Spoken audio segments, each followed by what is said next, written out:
जय बिस्त माझ्या बांधवांनो, उद्याच्या 9 तारखेला आपण सर्वांनी मोर्चामध्ये सहभागी झालंच पाहिजे. कुठेही न जाता हिंगोलीकडे आपण सगळ्यांनी प्रस्थान केलं पाहिजे. हा लढा आपल्या मुलांच्या नोकरीचा लढा आहे आपला.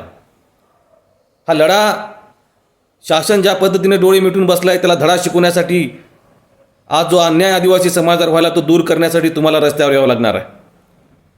काही शंका मनात ठेवू नका, तुम्हाला लढावंच लागणार आहे, तुम्हाला यावंच लागणार आहे. अनेक बांधवांनी या ठिकाणी गावागावातून 1-1 रुपया गोळा करून गाड्या केल्यात. मी त्याला सलाम करतो, त्यांच्या जिद्दीला सलाम करतो. मी जे अनेक बांधव या ठिकाणी वर्गणी देत आहेत त्यांना मी सलाम करतो. जे राहिले असतील त्यांनी तातडीनं आपले पैसे जमा केले पाहिजे. या लढ्यामध्ये तुमचं योगदान या ठिकाणी राहिलं पाहिजे.